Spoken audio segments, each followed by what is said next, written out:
What is going on, everybody? We are back for another episode of the ABJ Podcast, episode 99 with Joey Image. Super excited for this one.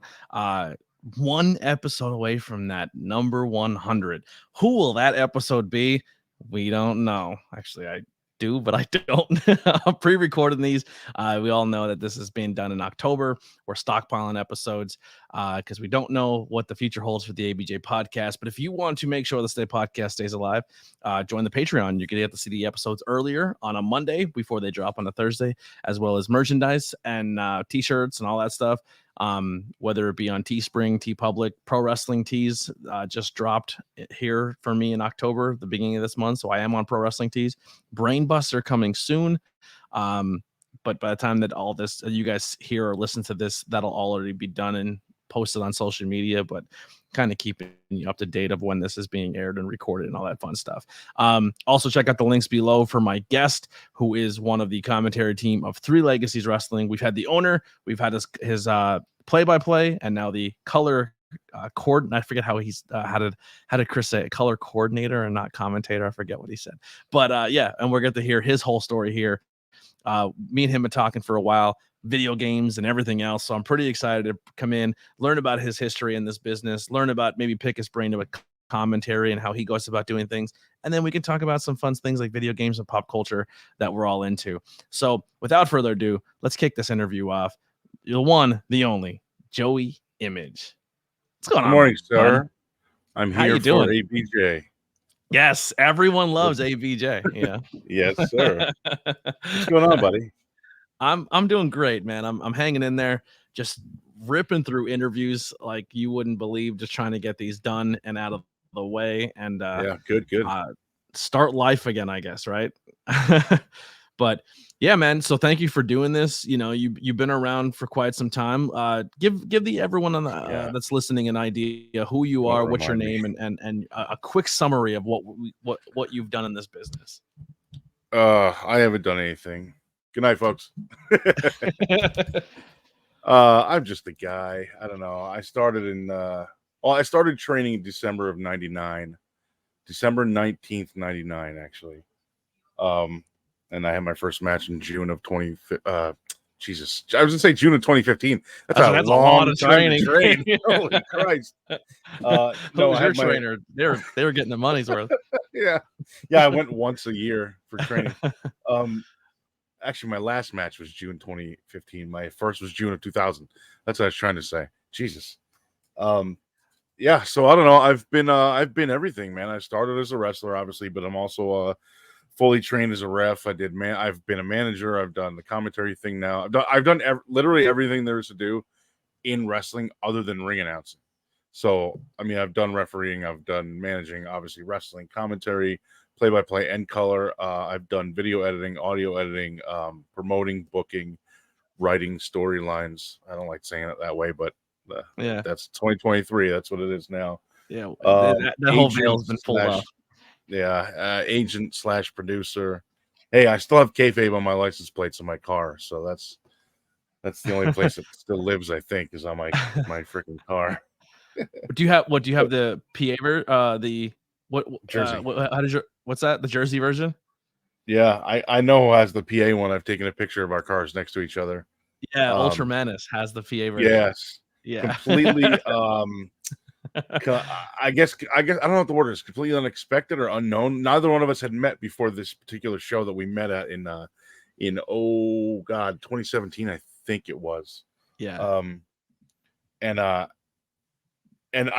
he got there first, and again, I didn't know that there was somebody else with the kayfabe plate in Pennsylvania. So I pulled in and I'm looking for a parking spot, and it caught my eye, and I'm just looking to see where I could park, and I saw the license plate, and I'm like, oh my God, I have to park right next to this guy. So I parked as far away as I could, or as close as I could, should say, and still got my door open. So I parked and I went inside, and the first thing I said was to the promoter, I was like, who's got the kayfabe? Oh, Ultraman is Black. He wants to see you.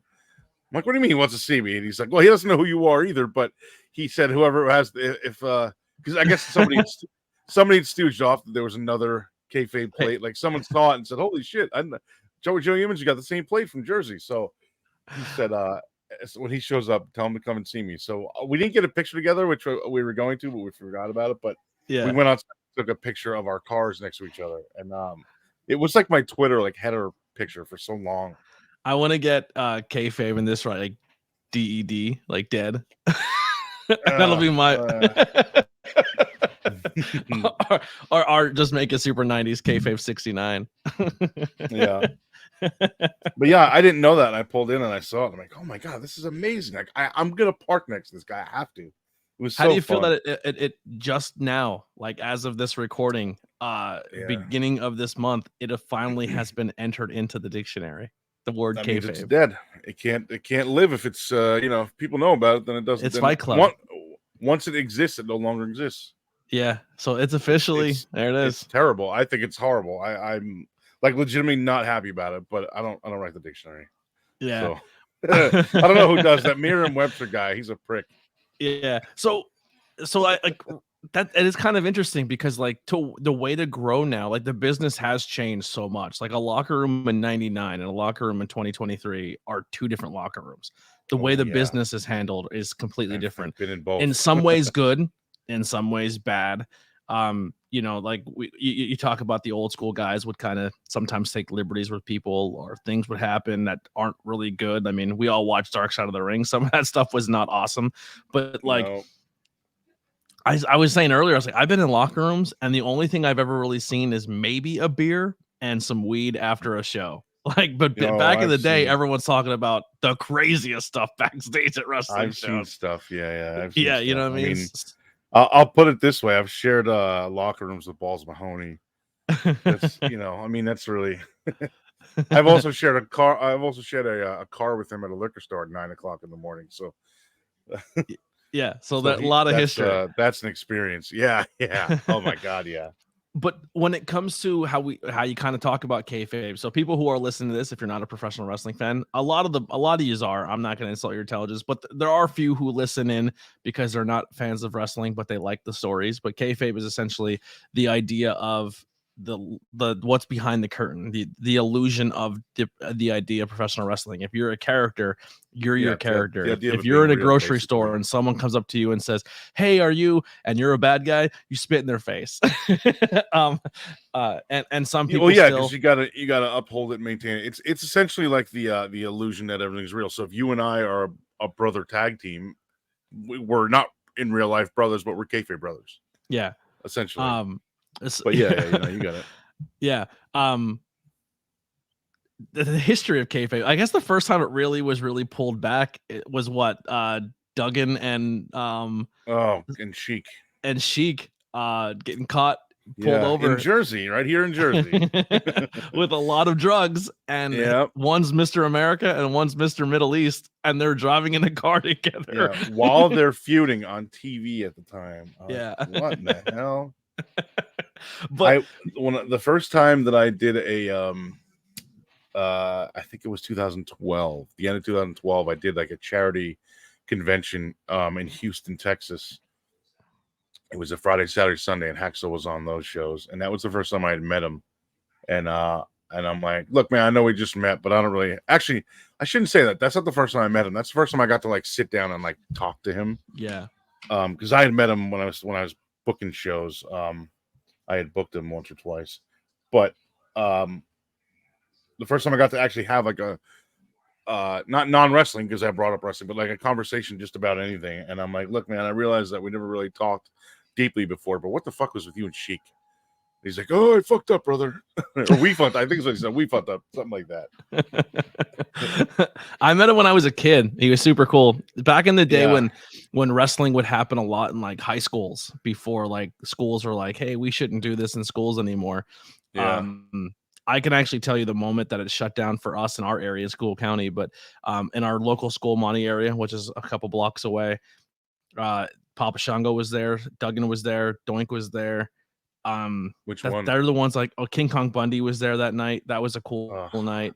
I miss that guy so much, dude. I'm repeating myself on the podcast, but you'll enjoy the story. After the show, they all went across the street to the fire company that's right across the street. My dad's a local firefighter, so he got to go in, and he was like, hey, my son is a huge wrestling fan. can anyone just come out and say hi to him? It would really mean a lot. Like, I'm kind of also a firefighter. I work for a different company, but I'm friends with everybody here. And he said he opened the door and said that, and like everyone kind of like looked over the shoulders and like nah, and just kept drinking. And he said King Kong Bundy put his beer down and goes, "Where's your kid?" And he I goes, was going to say either Hacksaw or Bundy would have been the first guy to get up. Yeah, Bundy was like, "Where's your kid?" And he goes, "He's out here in the engine room." And Bundy put his drink down. I don't know if he was drinking, I probably was, but he went out in the engine room and he's like, "What's up, bud?" I'm like, "Oh my God." And and I'm like, "My little cousins are gonna be so jealous." And he goes, "Well, where are your cousins?" And I'm like, "Well, they're out the house." And he's like, "I didn't want to swarm the whole firehouse with like there's like there's like 6 of them." He goes, "How far is it?" And he goes, "It's literally right around the corner." And he goes, "Is it walking distance?" And he goes, "Yeah." He goes, "Go get the kid." He goes, "Go get the kids. I'll hang out with him." So like, I'll stay here. You walk. Yeah, my little so I'm being babysat for 15 minutes by King Kong Bundy, and we're wrestling around in the engine room of this firehouse, and he was super cool. And then he was such a good guy, man. We got a picture of like me on his shoulders, 2 of my cousins hanging off his arm, 2 of them wrapped around his one leg, and then his other leg up in the air, and someone hanging off his leg, and like he was just like that was like the first wrestler I ever met, and he was just. You still have that picture? No, I lost it in a house fire. Yeah, I lost like my whole childhood in the house fire. Yeah, no, I know. I didn't know if that was something that maybe got saved or something. I wish. He was such a good dude, man. That's like one of the. I mean, I'm jumping ahead here, but one of the things that kind of blew my mind, like later on into my career. So, like, I don't know, 2011, 2012, when I had already been in the business for 11, 12 years, and he would call me and go, "Hey, Joe, it's Chris. I need blah blah blah blah." And I'm like, what the fuck? Like, even every time, like it would be like, I don't know, a year after we first met, and I'd still be like, this is King Kong Bundy calling me. First of all, calling me, second of all, calling me by my first name and telling me, hey, it's Chris, not like, hey, it's Bundy, you fucking prick or whatever. Yeah. But like he used to run a company in Egg Harbor, New Jersey, which is down by Atlantic City where he's from. So he would call me and go, I need like, a guy that could do this, or I need a girl that looks like this or whatever. And I would just tell him, yeah, so and so, here, look up this guy, call this guy or whatever. And I would give him names and stuff. And I mean, he would book me too. The first time he called me, I said, only if you book me. He's like, of course. Yeah, that's gotta be weird to be booked by like King Kong Bundy. Like, I don't even remember when we met. I know I did something on TV in 2006 for News 12 New Jersey. And I remember it aired at like 8 a.m., but we had to fucking be there at like 6 a.m. And when they put it on TV, they put the big live thing at the top. It wasn't live. Yeah. I still have it on VHS, brother.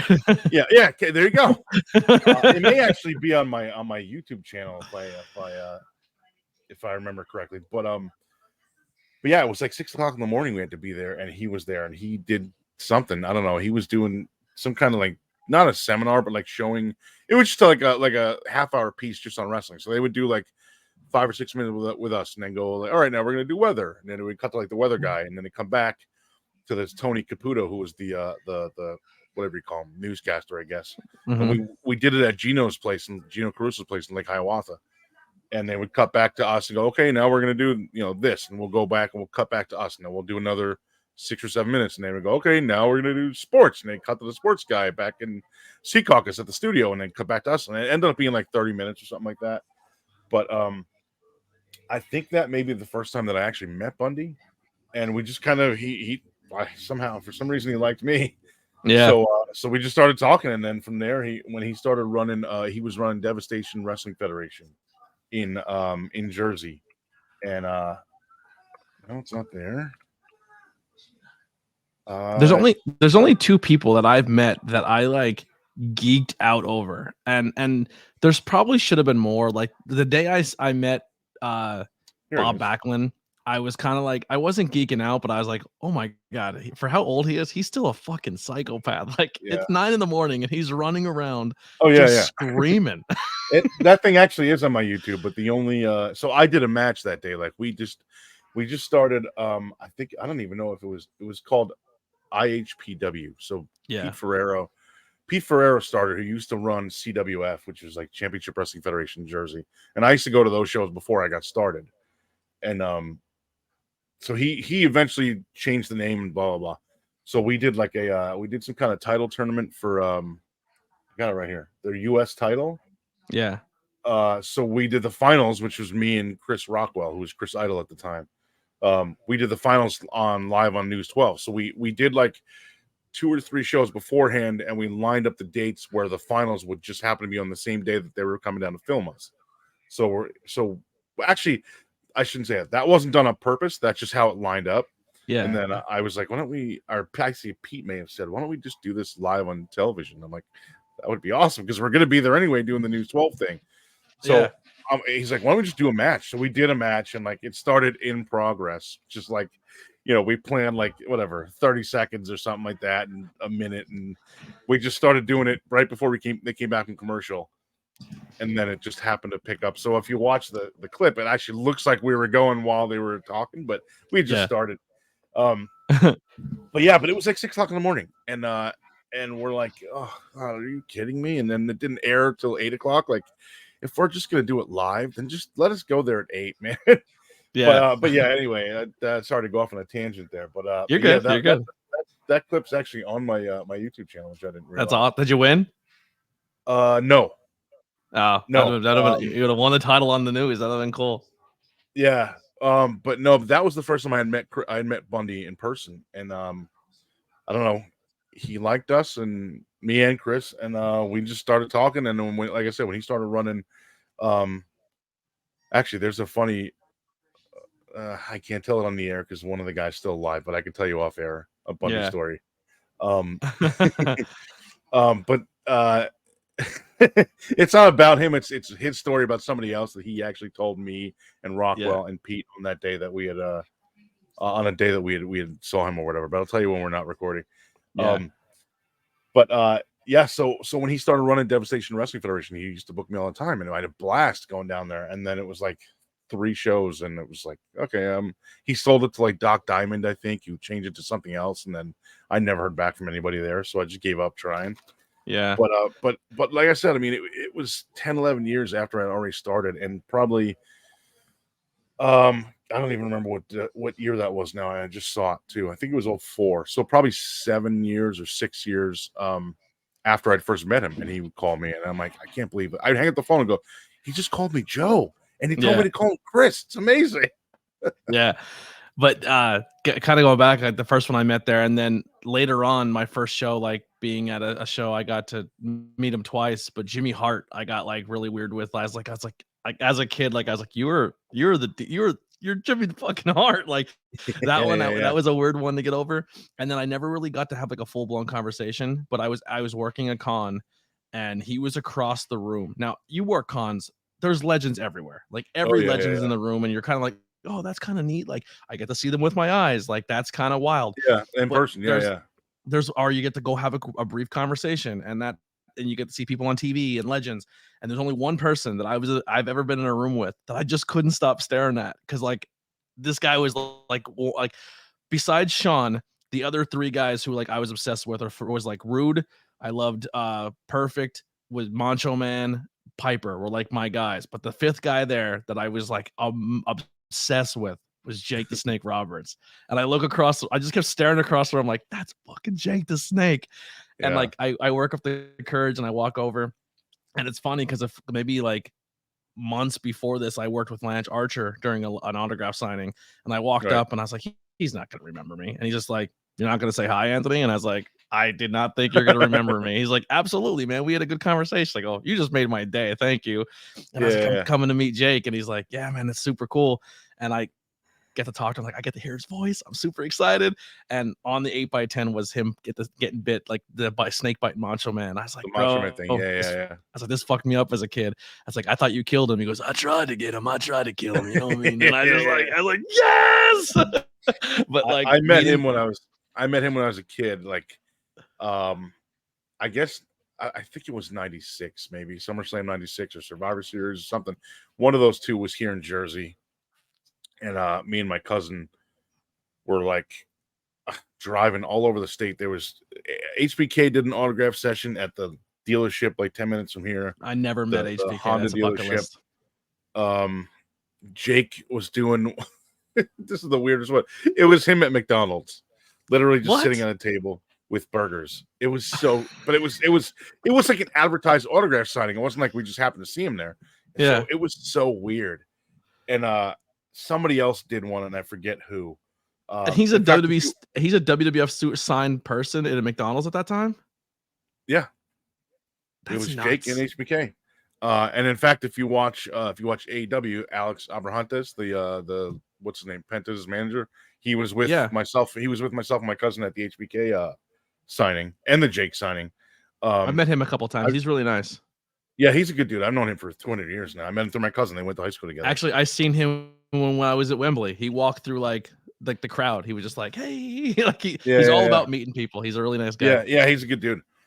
Yeah, that's the only time I had ever met Jake when I was still a fan, and then I met him like once at a show where he just had a merch table set up. He wasn't even on the show; he was just there as a guest. That myself and my buddy Eric used to run Pro Wrestling Syndicate. So PWS, we ran it. Well, he ran it for a lot longer than I did. I think I quit after the first like year because it just got to be too much money. But yeah, I think we booked Jake and DDP. I think they weren't like a thing at the time. Like the DDP thing wasn't a thing yet, but yeah, they were both on one of those shows up in Ronkonkoma, New York that we did. Now, being a Jersey guy, who's a Jersey legend that you like Bam Bam worked with or got to meet that like was a big Bam Bam? That's another one. They just I never met Bigelow. I never met him, but he was like when I was growing up, like that was like the guy, man. Like shit. Like when was what year was Mania 11? I don't know. I remember all my friends terrible like years. LT, man, LT. I'm like, I don't remember either. Yeah. 5 was 89. That was the best WrestleMania ever. Still, WrestleMania 5, best one ever. Not debatable. Not debatable. I will say 10 only because I love that ladder match and it's Madison Square Garden and there was MSG, and there was a fake Bill Clinton. That was amazing. I didn't know at the time it was a gimmick Bill Clinton, but Jesus Christ. We actually reviewed that show on Tornado Tag, and the match one of the matches I enjoyed the most on that thing, everyone made fun of me for, but it's a Bigelow match. It's Bigelow and Luna versus Doink and Dink. And Luna kicks the shit out of Dink. She's another one that like that story you just told where I met her once on a show somewhere. I don't even remember. And then years later, I worked with her on a show, and she remembered my name and everything. I'm like, holy shit! Everyone says she was an absolute sweetheart. Yeah, she was such a sweetheart. Actually, remind me to tell you the Luna story off the air too. there was one story I could tell you about Luna. And speaking of IHPW, when Gangrel would come in and do shots for us, I was always his driver. I'd always go pick him up at the airport, drop him off his hotel, pick him up the next day, bring him to the airport, whatever. So the one time we were where the hell were we? I think we were in Hackensack, New Jersey. We were going like to Wayne or something, which is like right. I'm pointing as if you can see it. It's right over there. Yeah, it's right over here. There. It's a few miles from where I live now with my wife, But yeah, we were like in the McDonald's parking lot, and she just happened to call him at that time, or not in the parking lot, in the drive-thru, and she just happened to call him at the time and like gave him shit because he was eating McDonald's, and she's like, "But I'm not paying for it. It wasn't my decision." And I'm like, "Hey man, don't throw me under the bus, dude." Yeah, I don't want to get fucked up by Luna. But then I worked with her on a World Star Wrestling show in Lancaster actually in like 07 or 08. And the times that I guess I actually didn't meet her in person. I spoke to her over the phone when I would pick up Gangrel. And that was 04, 05. And then years later, I think it was 08, 09, something like that in Lancaster is when I actually worked with her in person. And I said, "Oh, I used to drive Dave, I used to drive your husband around, whatever, when he would do shots for me for us in New Jersey. And for a company called IHPW, it used to be CWF, and I went on this whole thing. She's like, "You're Joe. I know you. Yes, Dave talks about you a lot, and blah, blah, blah. He really likes you and all this shit. And you pick him up all the time, and you're always punctual. You're not late. And when he shows up, he knows he has a ride there, and blah, blah." I'm like, "Oh, that's awesome." And yeah, she remembered me from there, and then I saw her at a signing like 4 years later, and she still remembered me. And I'm like, "This is freaking insane." It's so sick. Her and Sherry are my favorite females in professional wrestling. Like they're still hands down 1 and 2 for me. I would have loved to have met Sherry. Yeah. They're number 1 and number 2. Everyone talks about Elizabeth, and I was like, nah, give me Sherry and Luna. I like those crazy. And they both Yeah. manage Sean, which always helps because I'm a huge Sean mark. Yeah. But so growing up, you're a lifelong fan. You talked about training and stuff, and the year you got into it. How did at that point in time? I'm not trying to date you here, but how did and like I said, it's a different business back then. It wasn't something you could just go in, type in on the internet, and say, hey, let me into this secret society carny business. How do you go about getting into it at that point in time? Even in like the late 90s, like when I first got started, it was the same. Like, I mean, it was loosening up a little bit. Like you could find an ad in the back of like PWI for like Larry Sharp's Monster Factory, which I looked at all the time, and then I realized like, oh, they're 2.5 hours away, and it was like 4 days a week. How the hell am I going to get there and get home and continue to? Because I was still in high school at the time when I started looking. And I'm like, oh, it's not going to work. I'll have to wait a few years. And then I waited, like I said, till 99. But so my ex-girlfriend, my girlfriend at the time, worked for a company that made hats and T-shirts, like embroidery and stuff like that. So they would do like logos or like something on a hat or whatever.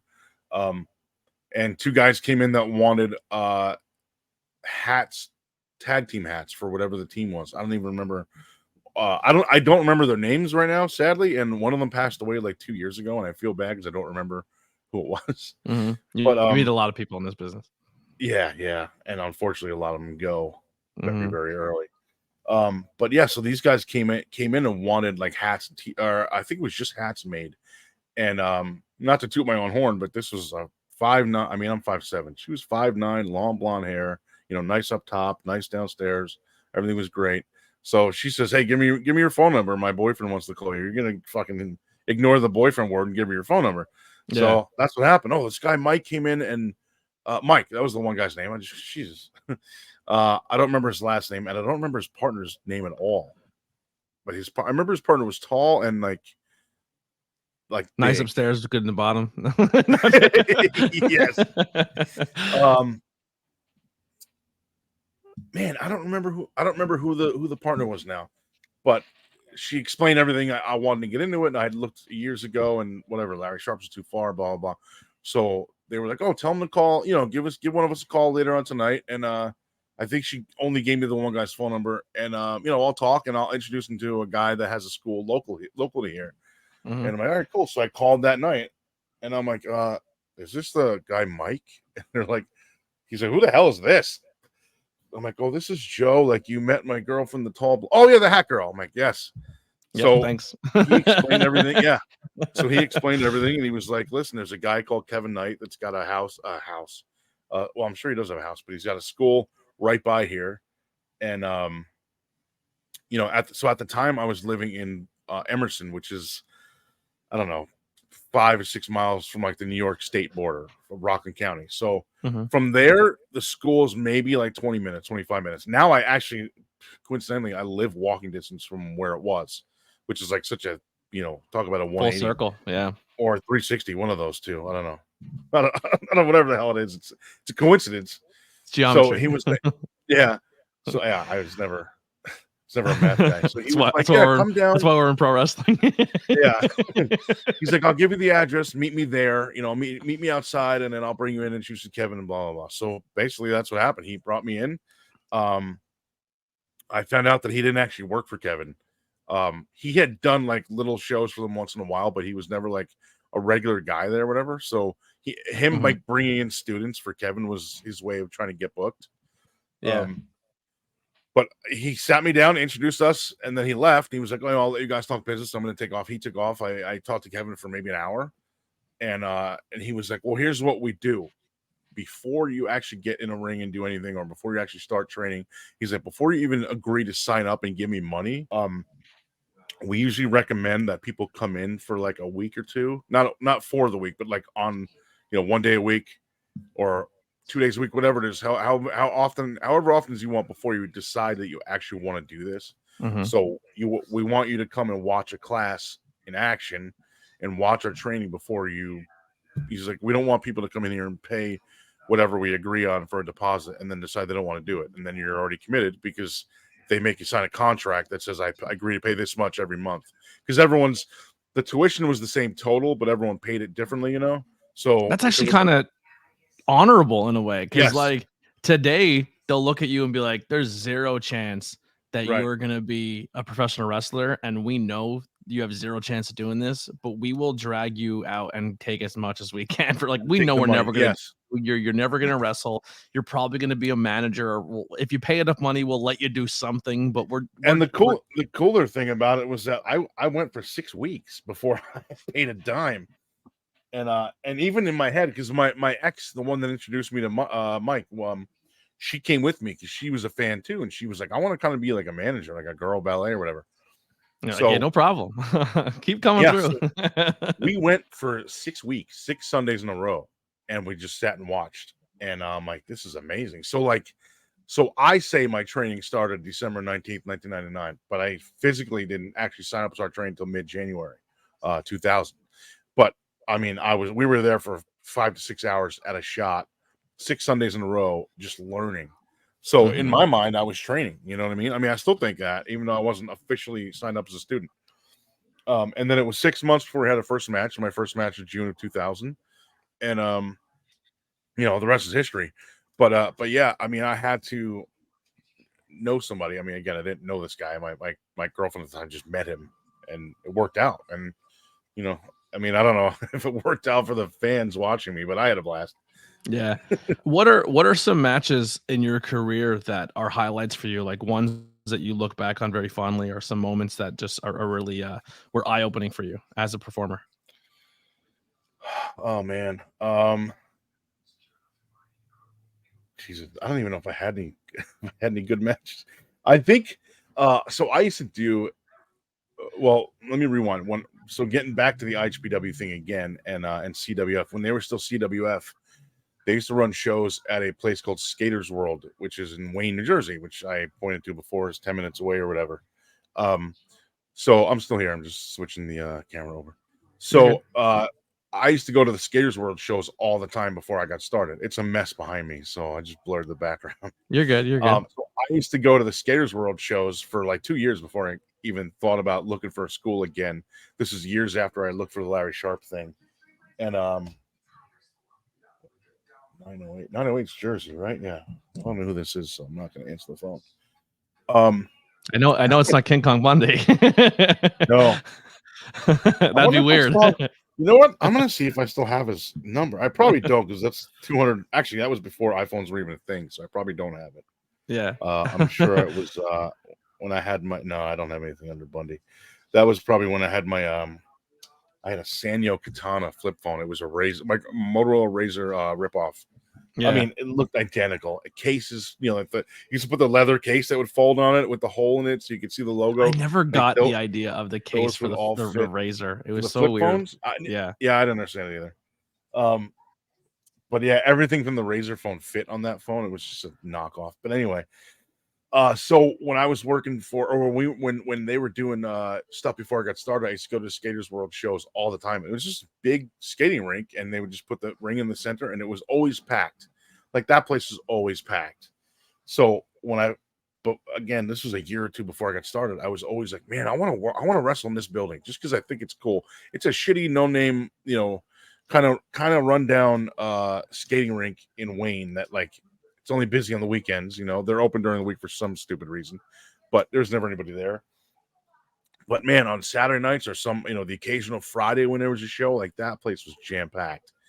And I was always like, I would always think, man, it would be so cool to wrestle here, because like I saw I saw Dreamer and Big Dick Dudley Alex. I saw them work. That was another guy that I unfortunately, he passed away way early into my career, but I was on a first name basis with him very, very briefly.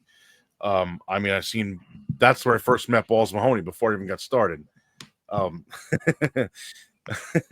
guess I could say this now because he's no longer with us, and his wife loves me. But when I was like a year or two out for maybe a year and a half out from actually going to meet Kevin or whatever, I don't know if I looked like a dirtbag. I mean, I had my long hair. Then I've had a beard since I was 12 years old. I never had the full beard thing. Like, I didn't. When I do that, I don't really like it. It's too bushy on me. I don't really like it. So I just leave the goatee. But I've always had the chin since I was 12. I always had the goatee and the chin. So, since you're 12? Yeah, that's when I'm Italian, man. I mean, I mean, me too, but it took me forever. I still struggle. No. When I was 12 was when my chin first started growing. Luckily, I don't have the Italian like werewolf syndrome. I have nothing on my back. Thank God. No, you don't have like the JS Hawthorne, like wearing a sweater all year round. No, my God, no. No, I don't know. I wouldn't. I love that guy to death. I do too. He's very well aware of it too. He loves it. Yeah, I know. I love that he uses that in matches. And I think a lot of people like, not that they don't realize it. Obviously, they realize that he's doing it, but a lot of people don't think that like maybe that's a psychology thing. Like, even guys that are training that have hair everywhere, like, dude, use that, man. Like, use it. If fans are gonna chant "shave your back," they're gonna think it's gross. Make a guy, like I've seen somebody do a back rake on Hawthorne, and he'll yell at the ref, "He's pulling my hair," and I'm like, that's hilarious. Yeah, I said like he's one. Every podcast there's like a 3-minute Hawthorne love session, which is great. I love it. But I love that guy so much. He's so good. But if he would have started in 99, could you, like, with his look, he would have been on TV by 2004 at least. Yeah. Who's that guy that's in AEW from the Monster Factory? He literally looks like he's not getting a lot of time, but he has that old school 80s look. Who is it? Nick Camarata with the long hair and like just a swole. Yeah. Dude, he looks like he would be like a villain in the 80s. Yeah, he was a Monster Factory guy, then he was NXT for a while. Yeah, so good. Him and Louis, I was gonna say Luis. Him and Damian Priest are two guys that I met at Monster Factory that I was like, I told both of them to their face, like, you're gonna be on TV within 2 years, fucking easily. And you said that the Damian back in the day. Yeah, I said it because if you look at photos of Damian of then and now, he's transformed himself. This was before he was in ROH. Oh wow! And I was like, "You're going to be on TV," and then he was on Ring of Honor television like a year and a half, 2 years later. Yeah, and Camarado too. I don't know him as well. I mean, we're Facebook friends, but that doesn't mean anything, But Priest, I mean, I saw him. I don't want to say I met him a bunch of times, because I feel weird. I met him 8 times. Like, I met him once and I saw him 7 other times. But I met him a bunch of times at the Monster Factory shows. Everyone's talking about what to do with that briefcase and like, oh, he's gonna cash it on Cody. And I was like, that's not how I would do it, honestly. I want him to. You know what? I want him to cash it in on Rhea Ripley. Yeah, that would be fucking hilarious. Yeah, but I would like Cody at the point right now. If you look at it, I love LA Knight, but LA Knight is up there in age. I mean, sorry. Yeah, and I know it's a new company, it's a new form, and it's a new everything. But I feel like I always get that thing where it's like LA Knight got over before he was supposed to, and he's gonna get punished for it any moment. But now Vince ain't there, so that's not a thing anymore. Like the Zack Ryder syndrome. Yeah, but like, if the Judgment Day breaks up, the best thing for him would do is get away from that brand and go to the other show.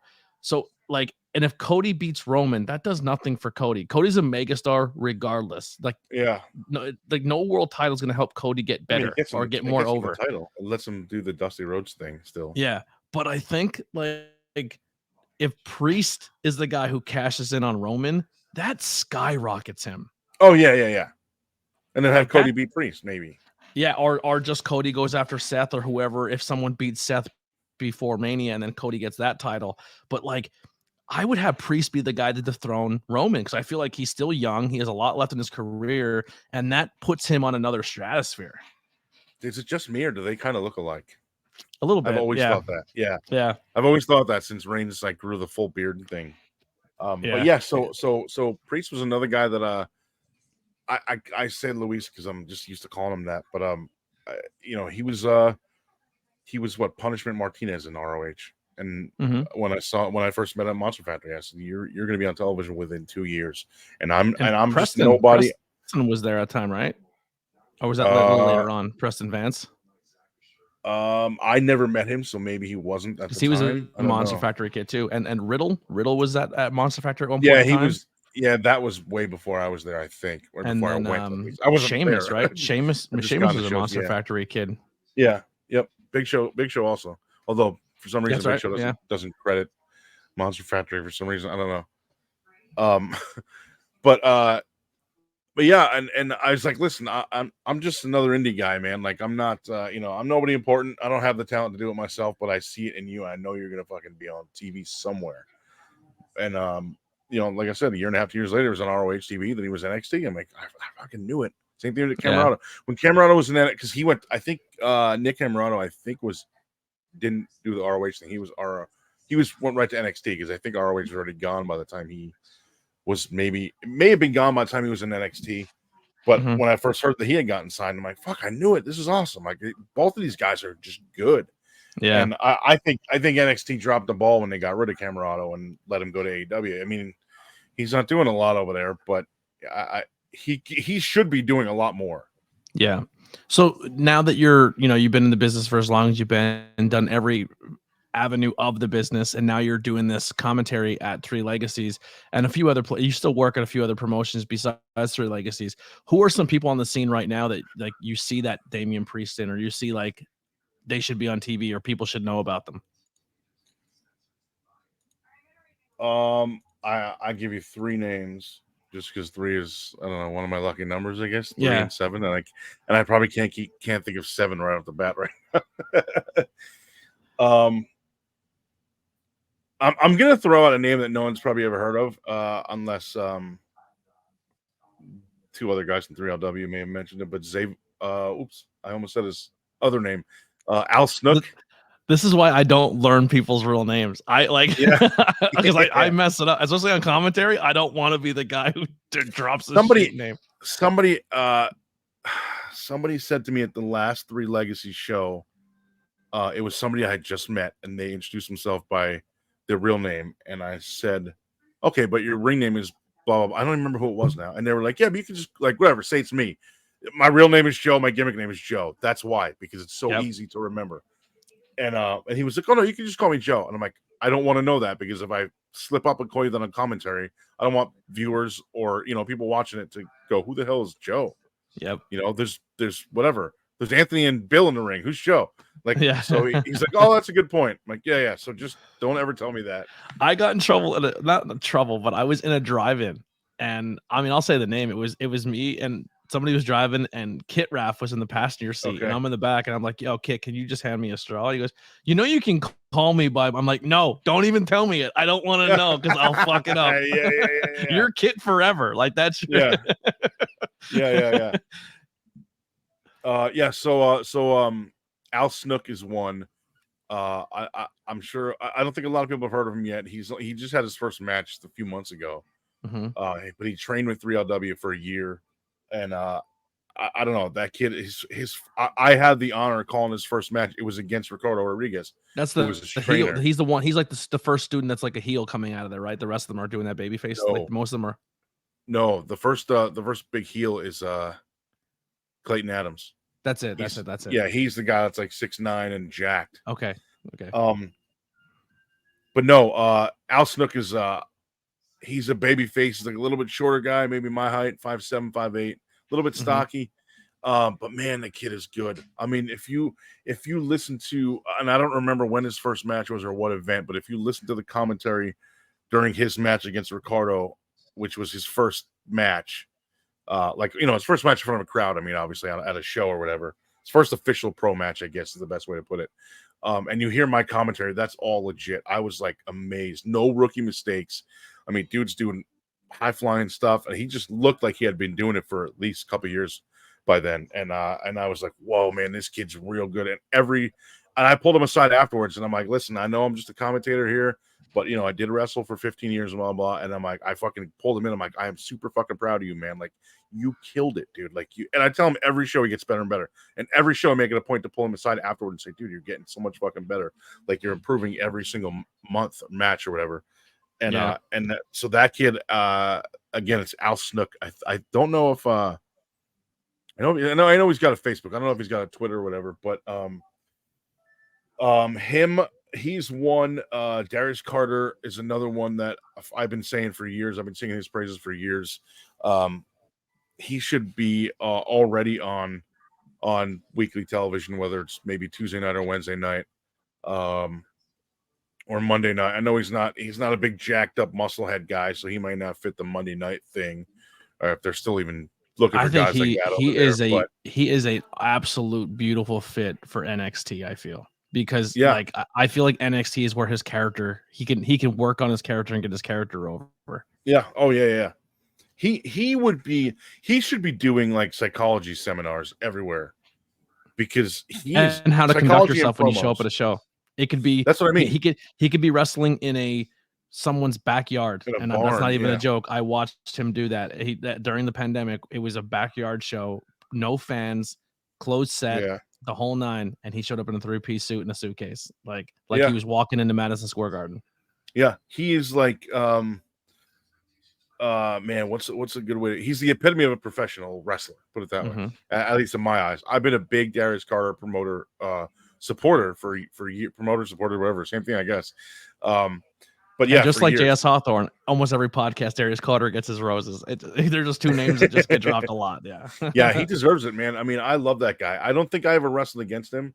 Or with him. I don't think we've ever worked with each other, but I've always been a fan of his. Yeah. And then I'm trying to come up with a third one. There's so many that I don't want to throw somebody in as three just to mention a guy's name. There's so many people that are just getting so good. Bro Keller, there's one. Bro Keller, current 3LW champion. I pulled him aside. So 3LW's got a training center. Ricardo is the trainer in Lancaster. Mm-hmm. So I had some after my last neck surgery. I had like the last 2 weeks.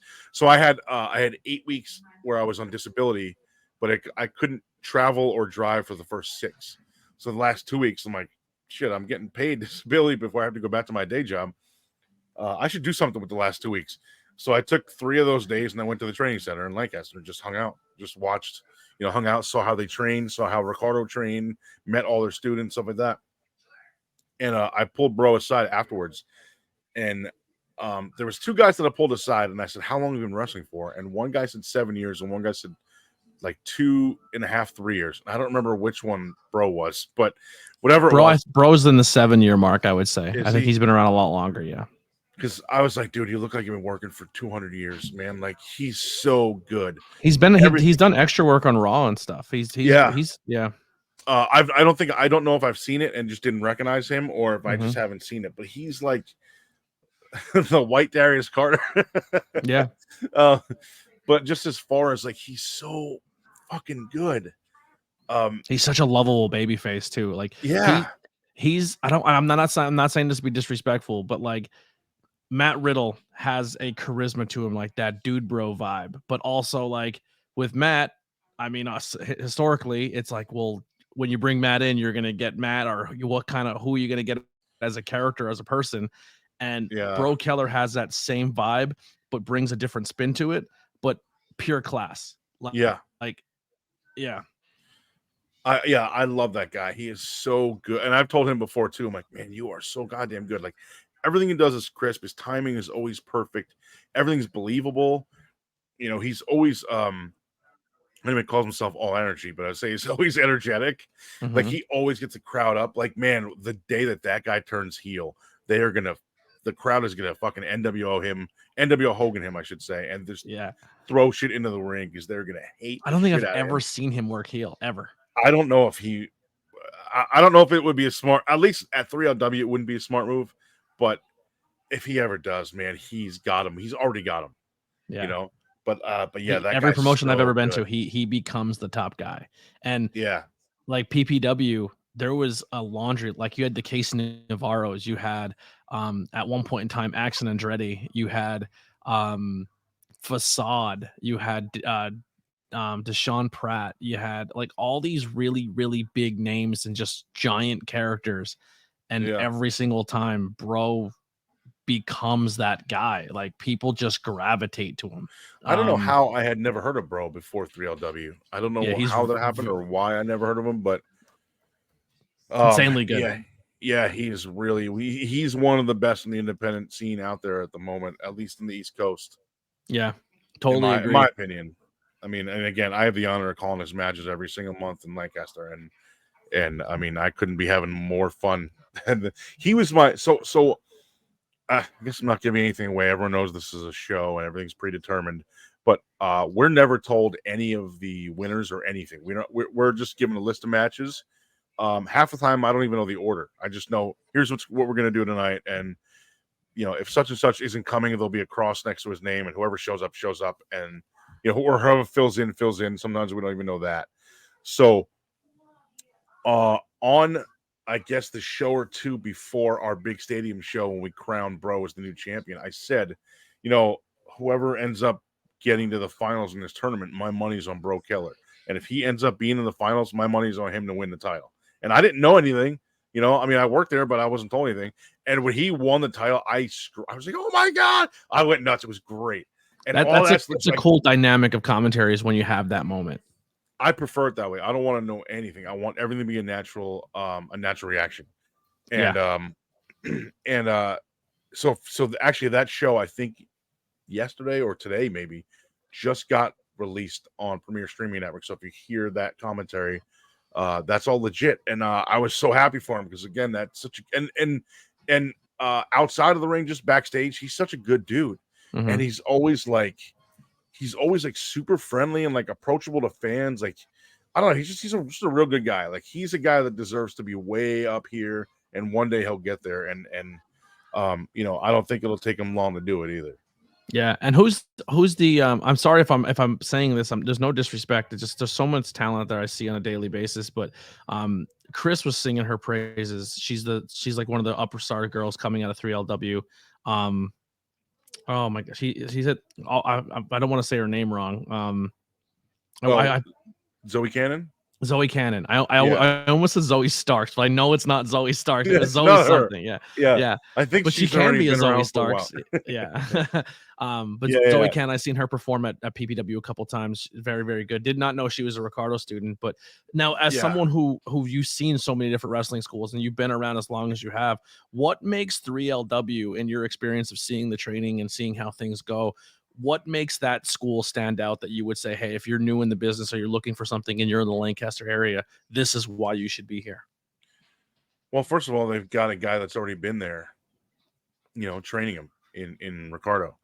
And there's a lot of, like, for example, Kevin Knight told us this straight up. Another honorable thing that you had mentioned before is pretty honorable. Another thing that he did that I feel the same way about was he came right out in our first class and said, none of you have heard of me. I've only wrestled on independents. I've done dark matches for WWE or whatever, but I'm not a big WWE guy or WWF at the time. Not a WWF superstar or whatever. So if you look at that and think, well, who the hell is this guy to have a wrestling school? He's never done anything. Then that's totally okay if you want to get up and leave right now. And nobody did. But that's always something that's stuck in my brain. Like. Again, Ricardo's been there. He's been at WWE. He's worked the WrestleMania. I mean, guy's worked WrestleMania. That's the biggest show of the year in any over any company. That's the biggest show of the year. Yep. Yeah. And he's worked there. He's worked sorry, got a text message. He's worked WrestleMania. So that's one reason why I would recommend that school. And second of all, you just watch him in the ring. I know he didn't get a lot of ring time on WWE TV. And I mean, I know people that didn't even know he was a wrestler, and I'm like, yeah, he wrestled before he was in WWE. It's crazy. During the interview with him, he was. I didn't realize that he was also like Regal pulled him aside and was like, "You're my guy. If I need someone to go in there and work somebody in the ring, you're going to be the one that goes in there and does it because I can get a feel for through you in the ring of how this person can get better."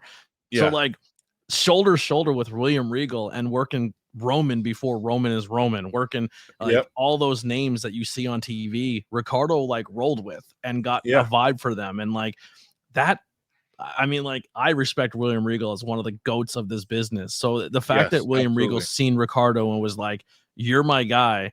And people just see him as the ring announcer, but he's more than that. Like he's such a good performer as well. But for Regal to be like, yo, you're that dude, go in there, work this kid, let's get him ready for TV. That's it. Yeah. Now he has a school, cash in on that. Yeah, absolutely. And again, I mean, he's worked everywhere. He's worked all over the world, so he's got experience in every different style. So even if you go there and say, I just want to learn like this style, like he could do all that stuff. I mean, he could do, Mexican style and British style wrestling and USA, American style, whatever you want to call it, WWE style. He could do, which is a little bit different than your traditional American style wrestling, but but he could do all that. I mean, it's another reason why I would totally go there, and it's also a reason why I wouldn't, as much as I want to, and I've always wanted to since like 2010. Open up my own school. I never will, just out of respect for the business, because who the hell am I? I've never been anywhere above the independent. So how can I expect someone to pay me, $1,000, $2,000, $3,000, whatever it is, to train them when, or how can I should say, how can I expect them to expect me to tell them how to get to the big time? And I've never been there myself. So maybe I don't know how to get there. I mean, I know how to get there. You do what the fuck you do, and you get scouted, and someone says, "Hey, I like you," blah blah blah. But it's never happened to me. So I feel like if I had my own school, that would be disrespectful to anyone that would pay me to train them. And I mean, unless I was a billionaire and I could do it for free, like, all right, here's a building, anyone wants to come down, come on down. But yeah, that's one reason why I probably would never open up my own school as much as I want. And now that I can't even bump anymore, it's difficult to bump when you can't bump, But you can also go to that promotion and like you being a part of that training school and just kind of giving people like, hey, I've been around these people in the business. This is what works. This is what doesn't. And then also like you come from a commentary standpoint. Like I will never bump with my body and I will never ever have a match. That's not something that's in the cards for me. But I try to soak that in, like going to a school as a commentator like that. Like they're the things I try to soak in and learn. So like, yeah, for instance, like I've called a shoot injury one time during a match and didn't know it was a shoot injury because like I just knew, like watching mixed martial arts for as many years as I watched it, like Deshaun Pratt got kicked in the arm and he immediately was like, I was like, Deshaun Pratt looks like he broke his arm, and I called it. And like 2 days later, Deshaun's like, yeah, you what you said on commentary was legit. Like he shattered my forearm, and I was like, oh, and like I'm like, I hope I didn't like ruin anything. That was like a couple years ago, right? Yeah, it was Bobby Fish. Bobby Fish kicked Deshaun and broke his arm, but it was like, yeah, I remember that. I love that guy, Deshaun. I love him. He's such a good dude. The goat. Also, if you're looking for a school and you're in Jersey, he's pretty much the trainer at CZW. CZW, yeah. And he pretty much told people, if you don't have money, come pay me and sweat. If you're willing to put the work in, Deshaun will train you. So that's another school to go check out. I wish I had money because I would do the same thing. And I would get guys that I've known through the business that come down and do spots, do training for a week or whatever. Like that's essentially what the sanctuary is right now. Like Trotsky doesn't really charge people that much. Like he has a building, he has a space, he has a very safe ring, and you go in there and you work with him. But then also Hawthorne's like a trainer there, Polino's a trainer there, like Billy Walker, who's from Johnny Rod's school. Like they're all people who can go in there and you can learn from. And it's he's just trying to help the next generation of the business. Yeah, I would love to do something like that. I would love to get a building and a ring and just say, like, hey, come on down.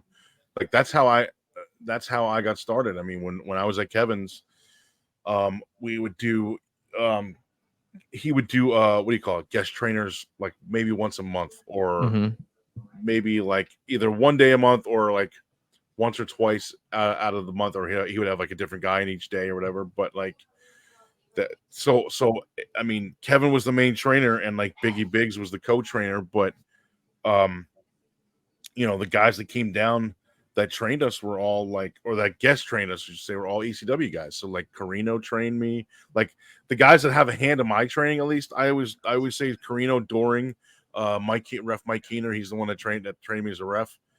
Dawn Marie, who I still talk to all the time. Simon Diamond.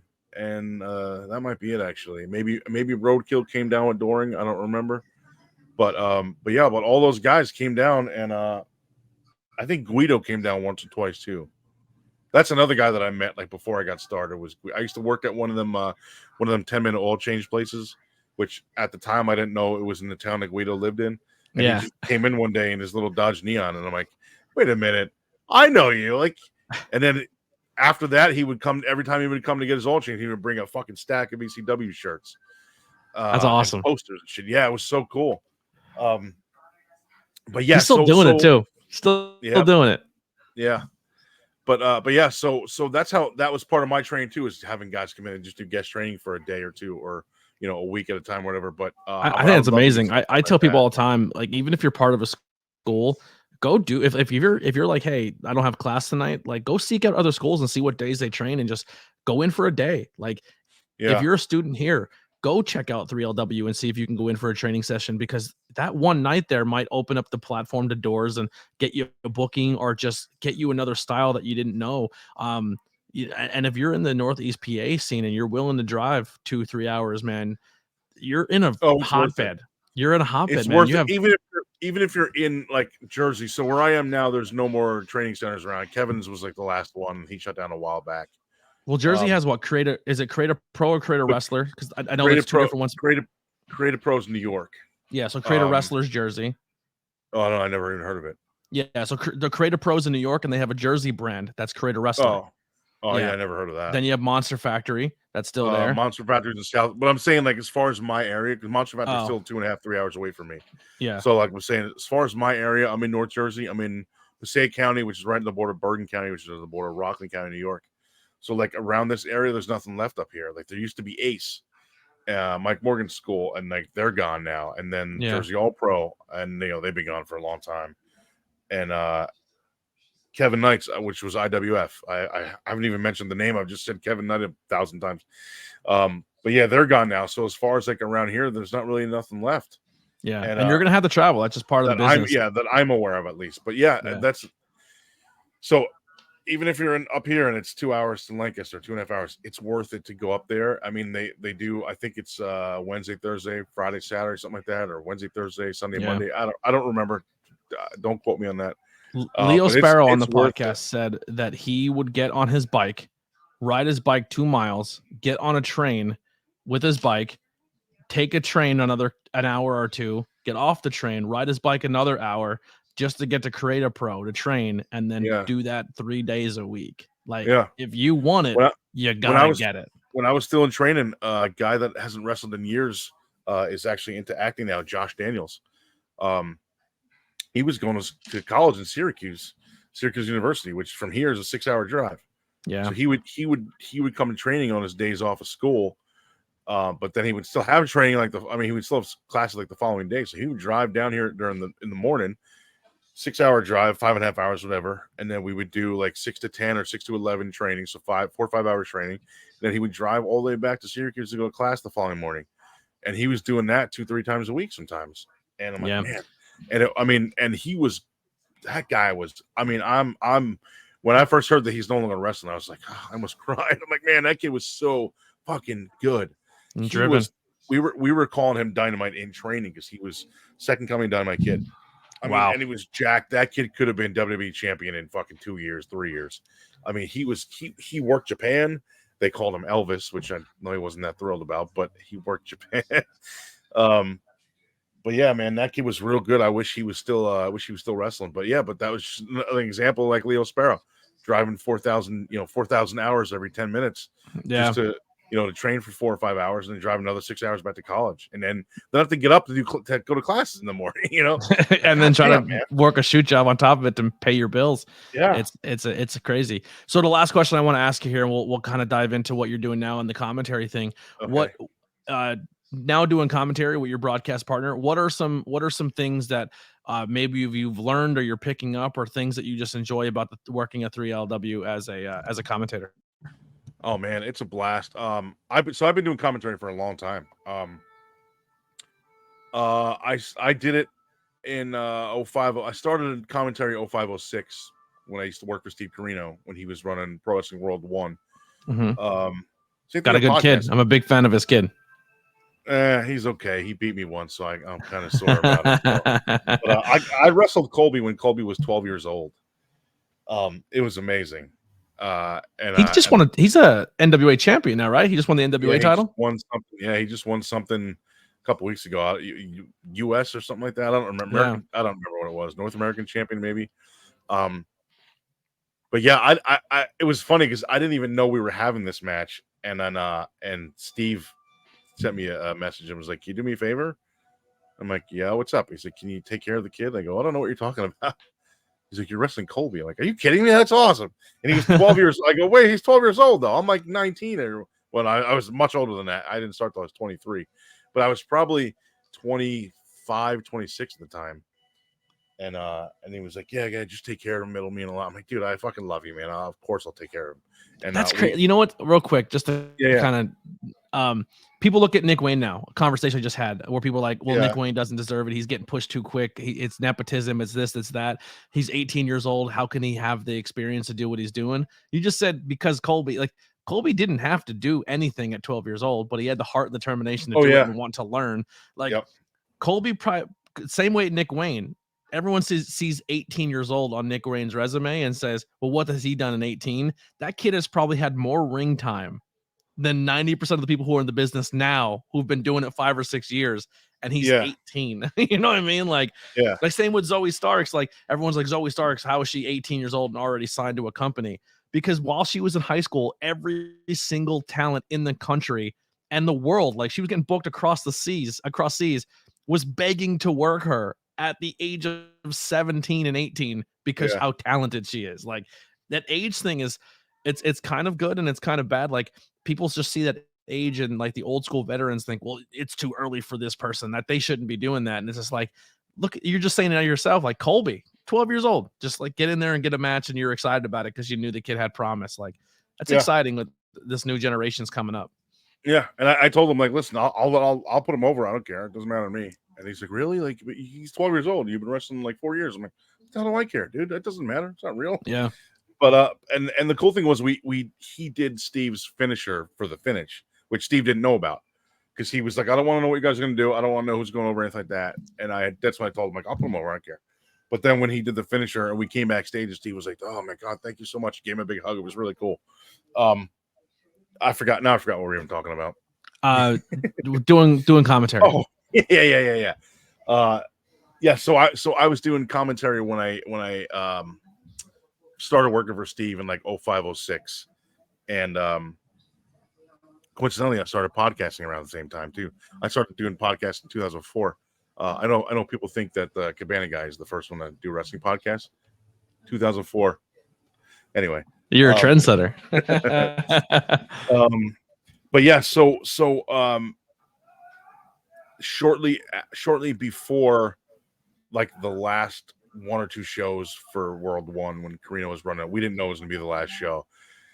But I was like, hey man, can I get in the ring, dude? Like, I love doing commentary, but like I want to get in the ring. And he was like, yeah, man, no problem. I'll give you some dates. I'm like, oh, that's great. And then like 2 shows later, because we had stuff booked for months in advance. Like 2 shows later ended up being our last show. I'm like, oh shit. Never actually had to wrestle for World One. I just got to do commentary. But like we did shows at like the AMF Boulevard Lanes, the bowling alley in Philadelphia, and like there were so in the bar, right? So say like the bar's here. So you go sit at the bar. So like where your back was just a huge open area that looked like a dance floor. We would just put the ring there and do shows in there. It was awesome. Mm-hmm. And there were fans would buy me beers, and my one buddy Josh would always buy a pitcher before the show started, and I would just commentary beers are the best. I would just drink and drink and drink. I mean, there were times where I listened back and I'm like, I'm like, Steve, how do you not get rid of me by now? Like, I can't even understand what I'm saying. Like, I would slosh sometimes. Very, very Travis Dorian comes to the ring with beers, and he always every time he's at a show and I'm on commentary, he always packs an extra one and then brings it over to commentary for me. And I'm just like, nice. Nice. I haven't seen that guy in years. I don't think. I wouldn't do that today, because at the time it was supposed to be goofy and wacky, and we were in a bar. But yeah, I realized how unprofessional that was, and Steve's never said don't do that. So I'm like, okay. Yeah, you don't get the trick is you don't get smacked. You just enjoy a beer, like it's like anything else, right? You know. There's only one show I got smoked on. It was Pro Wrestling After Dark. It was like Atlantic City adult theme show, and they're like, yeah, you guys can drink. And I just remember it was me and Pete DeLong, and then they threw a third guy in, and the third guy about 3 minutes into the thing, like, because I was kind of like the heel smart ass commentator, like I feel like my style's like, I'm not setting a new bar. Obviously, I try to do a little bit of Heenan. I try to do a little I was telling Chris a little Heenan, a little Ventura, but then Me I was too. doing Pat McAfee before Pat McAfee, where I try to Right. commentate from the spot of a fan as well. Like Yeah. I'm an unapologetic Mark, but I still like can tell a story. Like I'm good at Yeah. telling the story. And then he said something like took a shot at me, and I was just like, "You're screwed." Like the rest of the show, I just roasted him. Like, Oh but man, how would you say commentary's your so style? fun though. Yeah, oh, I love it. What would you say your style of commentary? Like, if someone were to listen to you, like, what do you try to pull out for your style when you're doing matches? Well, so my style, 3LW aside, I try to do the same thing. Heenan and Ventura, like heelish, but not like this guy's a fucking asshole. Fuck him. Like Yeah, not yeah, that harsh. But I'll throw in like a joke. Hey, this guy's initials are ABJ. Like yeah. just something like that, something silly that people can giggle at. But I'm not completely burying you.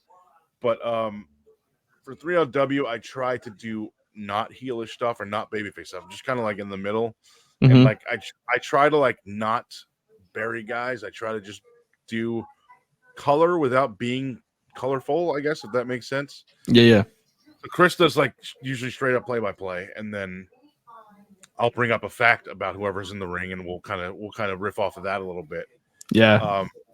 But it's almost like I've been a heel for 20 years now in everything I've done, managing, or at least everything I've done in front of the camera.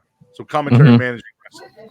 I've in GM. I've done the GM thing a couple times too, where I was also a heel. So it's hard to now go to Lancaster and not do that, but it's what I try to do now. Yeah. And so that's kind of hard. But like other companies, like I also work for NFW in Jersey, and I'm an agent / producer backstage there. But on the shows, I also do commentary, and there I just let it fly. Whatever comes Yeah. to mind, I just say, as long as it's something to do with whoever's in the ring. And I'm a heel anyway, so whoever's this guy's a babyface. Oh, he's a jerk off. I saw this Yeah. guy. I saw this guy outside and I asked him for an autograph, and he actually tried to give it to me, and I laughed in his face, like something stupid that'll let me know that I'm a heel. Let people know that I'm a heel, but that also this guy's a babyface. I'm not just a heel that'll shit on everybody. Yep.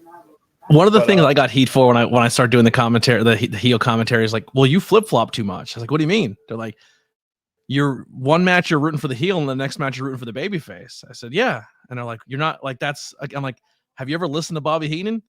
right, Bobby Heenan wasn't straight down the middle. Every heel in the ring he was a fan of. There was heels that Bobby Heenan didn't like, and they're yeah, like, and that he went back, yeah, I was like, you should probably do more research. Like, I think it's too it's too simple to just say, almost like voting, like red or blue. Like, I don't like that. Like, you can flip flop. You know what I mean? Like the biggest baby face, like Ricky Price, I was like, oh, I hate him. And even if it's a heel, I hated him. Like, yeah. yeah. There's some guys that the one bit I like to do, no matter where he wrestles, I act like I've never seen him wrestle ever before, no matter where I'm at. Like, they're like, and here he comes. I'm like, never heard of him. And they're like, you called his match last week. And I'm like, I have never seen this man in my life. I like that. That's a good gimmick. That's pretty funny. I like that. Just good stuff. Or like if the heel does something heel, I'm like, oh, he was just washing his eyes out. Like, no, he gouged his eyes. Like, he was plucking an eyelash. Like, just just trying to bring that humor. But yeah, I don't know. It's commentary is tough, man, because people are super critical of it. Like, it's deceivably tough. Like fans, I think, don't realize how hard it is to like. I mean, it's not as simple as like just, hey, hip toss, tackle, drop down, body slam. Hey, look at that. That's great. That was a great punch or wonderful, missile drop kick. It's like, man, you got to do stuff in between the moves to keep viewers or listeners, whatever, entertained and still keep them, because anybody can, watch a guy throw a clothesline, 10 times or whatever, or 46 super kicks in one match, but you still got to like, there's got to be some kind of story there that besides that the commentators are getting across or getting over. Yeah. And, in order to keep some fans around. Some fans will watch anything, no commentary, commentary or not. That's fine. And I appreciate that. That's how I am. I don't care if there's no commentary on a show. I'm going to watch it anyway. Yep. But I'm talking as far as like aired stuff. Obviously, if I go to a live show, I'm not hearing the commentary. But as I've said that before, and some idiot on Twitter was like, "Don't you go to shows? You don't have commentary there." I know, stupid. That's not what I mean. Yeah. I'm like, yes, I get it, you smart ass. Yeah. But it's fun to tell the story too, because like there's been situations where two people in the ring and just like I've kind of put a storyline together that may have not have been there because I'm just kind of watching what they're telling in the ring. yeah, And then they come back after and they're like, yo, I listened to commentary back and like now I want to work an angle with him because what you said on commentary made a lot of sense and we can roll with that. So like that's a lot of fun too, is when you're able to put something into someone's character that maybe they didn't see that you did on commentary and you kind of added to their thing. I said something a couple months ago with 3LW, and I don't remember who it was now, but they came up to me after the match and they were like, "Did you pick up on whatever it was?" And I said, "Yeah, I said it on commentary. I hope that's okay." He's like, "That's exactly what I was going for because I want that to lead into something." So I was hoping that one of you guys picked up on it and said it. I'm like, "Oh yeah, I absolutely said it." I'm like, "That's why I'm coming to you because I want to make sure it's okay that I said that because if not, they're the big wins. I'll tell Andy, the production guy, to edit that comment out." He's like, no, that's what I wanted. I'm like, oh, thank God, I did something right. Yeah. All right. Well, we're going a bit here. We definitely got to touch on. I'm Italian. I love it. Same here. This will be a 4-hour podcast if I don't put an end to it. Let me say one last thing about commentary. I think it's not necessarily a lot more fun than being in the ring, but it hurts a lot less. And because that's why I love it. I broke my neck, I broke my spine. That's why I'm no longer wrestling. I had to stop at 2015, unfortunately, but it hurts a lot less, but it also pays a lot less. Yeah. But I don't care. It's so much fun. I think it's kind of bullshit. I'm not gonna lie. Listen, do I respect the talent? The entire show. Exactly. Right? You're like, I'm out there for 3 hours when Joe Blow from wherever is coming, driving 10 minutes from home. He's in there for 8 minutes in a rumble. Oh my God, he's in there for 6 minutes in a rumble. Gets tossed out in 3. I got to bring up. I don't know why I said 8 minutes, but I got to bring up this hilarious story that had nothing to do with anything we talked about except for Steve Carino. But when I was working at Excite in New York for Johnny Moose, Carino was on a show. I think he was wrestling IB Green, and he did a promo. He came out after the first match to do a promo, and he was doing his promo, and he's like, so all of the matches at Excite are always like either 8 to 10 or like 12 to 15 or whatever. So Carino's doing his promo, and he's got the mic right here. He's like, "I'm gonna come out there and I'm gonna kick your ass." And then he puts the mic down. And he goes, he like looks up in the air like he's thinking for a minute. And he comes back for 8 to 10 minutes. It was so funny. It was the funniest thing I'd ever heard in the promo. Like live, it was so funny. But anyway, yeah. So we're out there. Like I said, we're out there for the 3 hours of the show, or the duration, 2.5 hours. But you're not even counting like the 2 hours before the show where you're going around the locker room and getting notes from everybody and prepping everything. And yeah. It's a lot. It's like when people say like, "Oh man, I go to this show and we did this rib." I'm like, when did you have time? Like, I wish I had time for any of that. Like, but it's a lot of fun. It's just like I said, it hurts a lot less, but it also pays a lot less. But I'm okay with it hurting a lot less. Well, hopefully one of these days, Chris said he wants to get in the ring one time. I said, well, you go wrestle, and then I'm going to sit with Joey, and we're going to call it.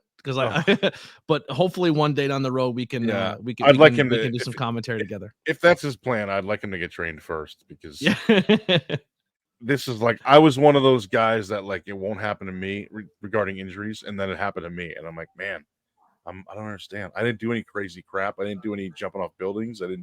I've done 1 or 2 like hardcore like weapons matches or whatever, and I broke my neck. I'm like, wait, where did that come from? I don't understand.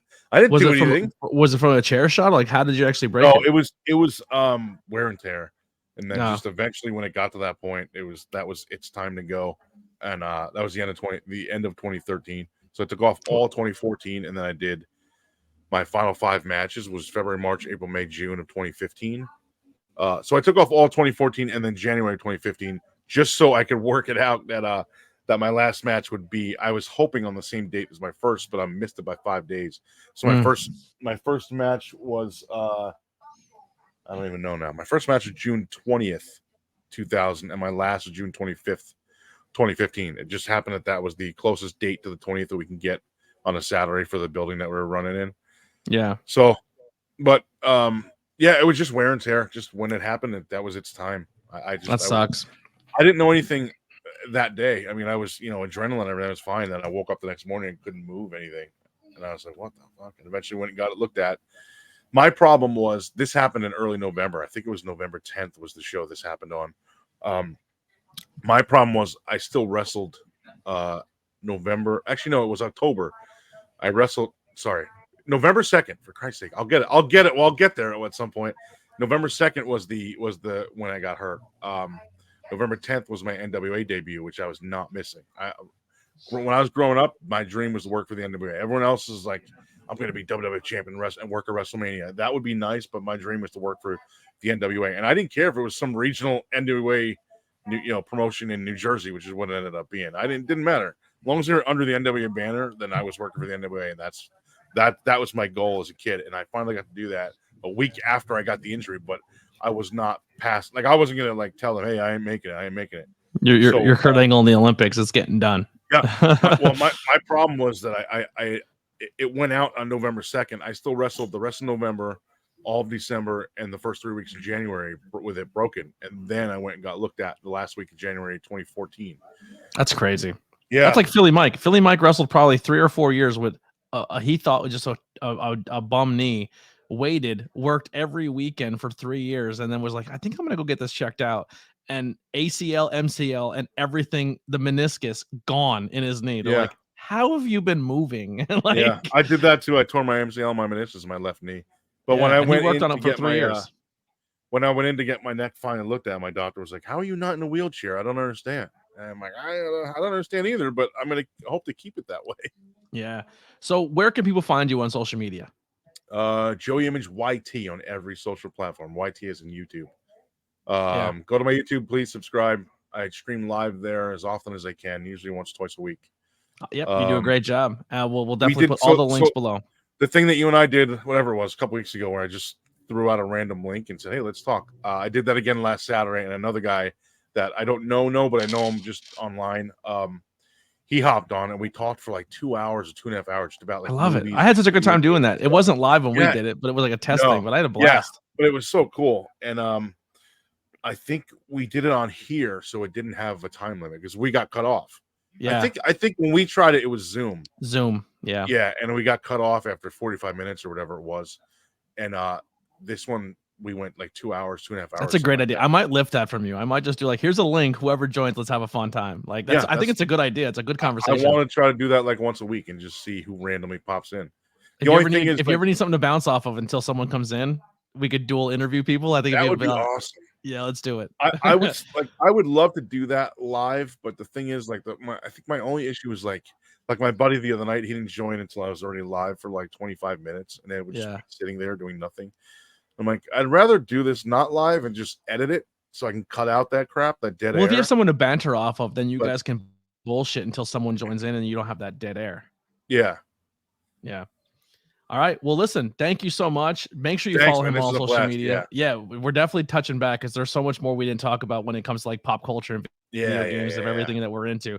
But we'll definitely come back around. Like I said, we'll be here for 6 hours if someone doesn't give us the blinking light in the back. Like we did we did when I was still when me and a couple other people were running Grand Slam Wrestling GSW in Pennsylvania.